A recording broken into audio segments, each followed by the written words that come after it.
你有冇發現有啲人望落普通通，甚至瘦瘦弱弱咁，平時好少去廟度燒香，身上從來唔帶任何辟邪嘅法器，但係人哋行夜路就打死都唔驚，一世人平平安安，咩邪鼠都近唔到身，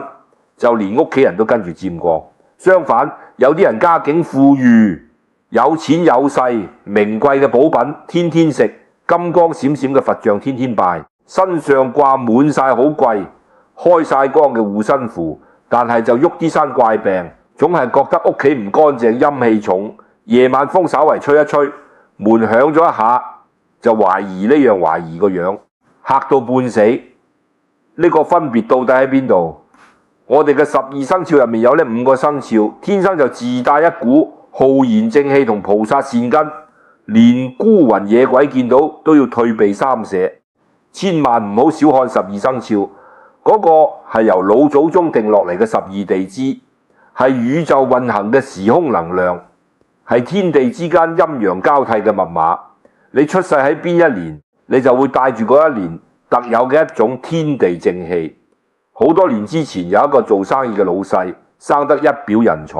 非常精明，但係佢將小聰明用咗喺歪門邪道度，喺生意場上坑蒙拐騙，暗中算計同行，做咗唔少虧心事。呢個喺佛法度就叫做惡業，業力就係你過號起心動念，做人做事留落嚟嘅一股力量。你做咗一件衰事，動咗一個衰念頭，佔咗人哋少少便宜，你心裏面就算覺得神不知鬼不覺，但係嗰股陰暗嘅能量其實已經清清楚楚感傳咗入你嘅生命度，好似白恤衫上面滴咗洗唔走嘅墨水咁，佢會生生世世跟住你。後來呢個精明嘅老細確實賺到大錢，買咗大洋房，但係奇怪嘅事就嚟啦，佢開始成晚瞓唔到覺，總係覺得屋企陰風陣陣，一埋眼就感應到床頭企住黑影，半夜一有風吹草動就嚇到個人係感冒冷汗，唔夠半年成個人瘦到脫晒相。但係佢老婆同仔女喺同一個屋企度，就住得好，食得香，瞓得甜，乜事都冇。佢使咗大筆錢請風水先生睇，買各式各樣嘅鎮宅寶劍、八卦鏡、神像擺喺屋企，結果一點效果都冇。最後佢跑去山上揾咗一位老和尚，喊苦喊忽咁求助，希望老和尚可以幫佢畫張厲害嘅符，覺得自己屋企肯定有污糟嘢，或者係前世嘅冤親債主返嚟索命。老和尚淡淡然咁問咗佢一句：屋企老婆同仔女都係屬咩嘅？老細報咗一次，老和尚搖晒頭，攬氣咁講：你天天懷疑呢樣懷疑個樣，滿世界揾大師使錢求護身符，你卻唔知你屋企其實就住咗好幾個佛菩薩。你屋企呢幾個人嘅生肖，天生自帶天地的浩然正氣，有佢哋喺屋企鎮住，外面嘅邪鼠邊個敢入大門？根本唔係你間屋唔乾淨，係你自己個心唔乾淨，係你自己做嘅業障太重，心裏面嘅陰氣、貪氣、算計人哋嘅毒氣，把你屋企嗰幾個生肖帶嚟嘅正氣俾死死壓住咗，你心中全是鬼。你望呢個世界邊度唔係鬼？華嚴經入面講一切唯心造，嗰個老細以為係外頭有鬼嚟害佢，其實係佢心裏面做咗惡業，生出咗內疚、恐懼、貪婪呢啲見唔到光嘅負面念頭，就係佛法入面講嘅極陰之氣。一個人心中塞滿晒陰氣，點會唔招惹邪水？相反，係那些望落戇厚、實實在在嘅老實人，一世人冇做過虧心事，半夜唔驚鬼敲門，心中坦蕩，呢種坦蕩就係陽氣，就係正氣。咁到底係邊5個生肖天生就藏住呢種連鬼神都驚嘅破魔天機？第一個生肖生肖虎，人虎好多人都以為屬虎嘅人只係脾氣大、性子烈，卻根本唔知喺佛法入面佢代表住一種最厲害嘅善根。好多人一聽到女人屬虎就即刻搖頭，覺得脾氣大，好難惹。民間有啲算命嘅亦都跟住亂講，話屬虎嘅人條命好硬，呢啲全部都係胡言亂語，完全錯解咗老祖宗嘅含意在十二地之道。人代表嘅係龍夏嘅正月，正月係冰天雪地，寒冬啱啱過號，春天就快要破土而出嘅交界點。地下壓抑咗一成個冬天嘅寒氣、陰氣、死氣，被呢一股啱啱冒出嚟嘅春雷春風一下就俾鐵底衝破咗。呢股衝破嚴冬陰氣嘅力量，在命理上就叫做人之氣，佢係天地之間第一股極陽之氣，係生機勃勃嘅正氣。呢股極陽之氣落到人嘅心性上，在佛法度叫做大無畏精神。菩薩修行有一種布施叫做無畏施，就係拔除眾生嘅恐懼。屬虎嘅人天生就帶住呢股菩薩嘅善根，呢種力量表現出嚟嘅係一種剛正嘅骨氣，行得正做得端，唔會搞娃娃擾擾。精明老細嘅老婆就係屬虎嘅，點解佢喺間陰氣重重嘅屋度可以瞓得咁香？因為人哋天天喺屋企洗衫煮飯打理家務，從來唔會去貪人哋嘅便宜，更加唔會喺背後算計人。人哋覺得佢戇，覺得佢傻，其實人哋嗰個先係真正嘅大智慧。俗語話心中無私天地寬，那些幽冥鬼神、冤親債主係由極重嘅陰氣、怨氣、貪戀同執着凝聚而成嘅。佢哋屬於陰，最驚光明，最驚呢股唔帶私心嘅正氣。當你心中堂堂正正，遇到困難唔退縮，遇到唔公平嘅事，講句公道話，就算食咗少少，靠到一笑置之，你身上散發出嚟嘅磁場就係大無畏嘅光明。行喺夜路上面，陰力嘅業力望你，就好似望住一團耀眼嘅火光咁，根本埋唔到你身。第二個生肖，生肖龍，神龍精明老世家嘅大仔，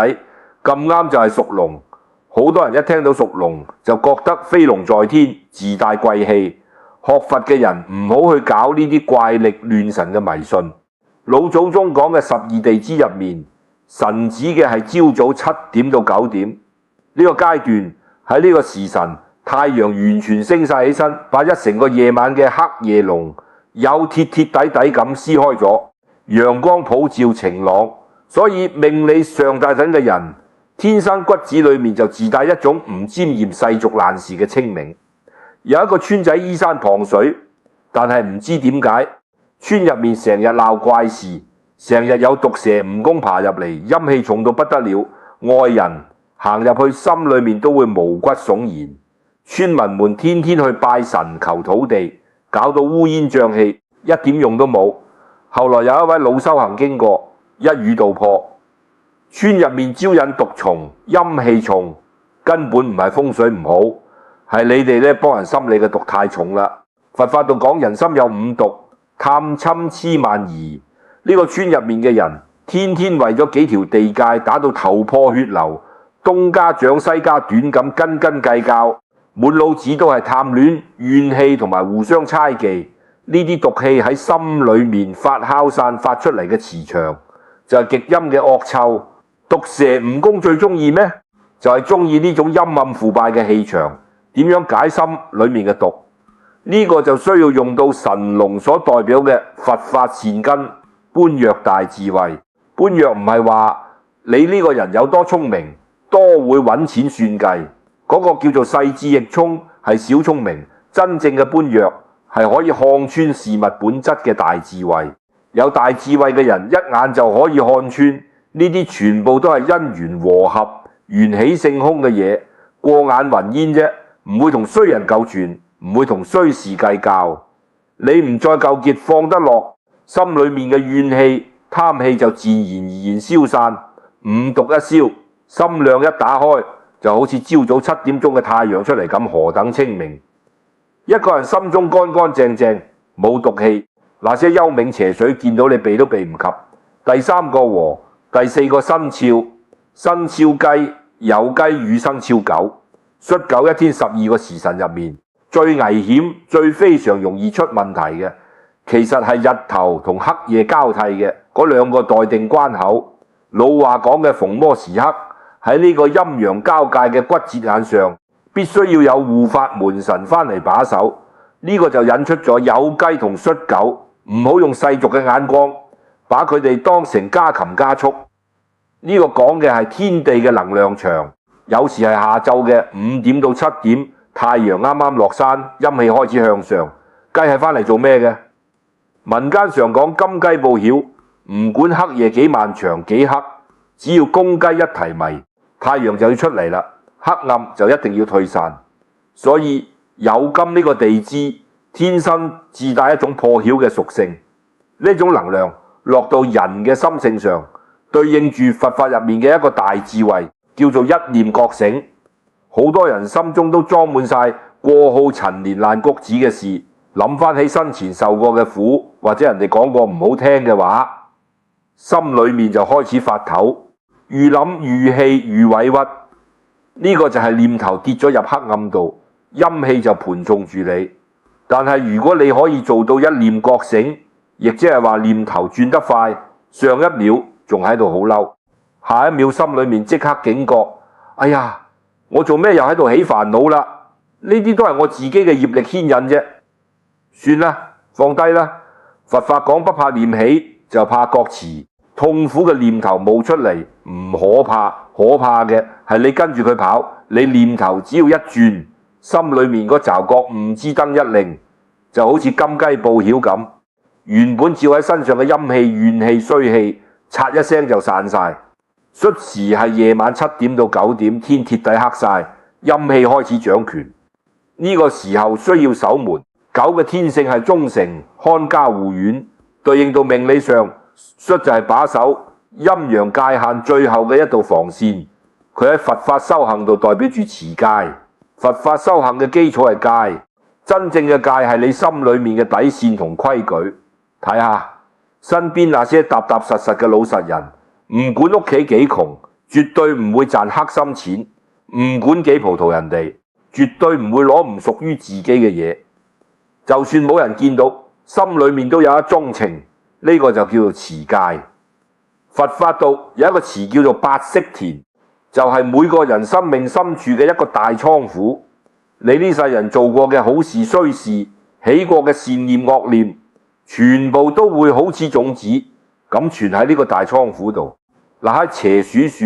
就係聞到你八識田嗰度留下壞種子嘅臭味，揾上門。而持戒就好像是在你呢個心嘅大倉庫外面拉起咗一張堅不可摧嘅天羅地網。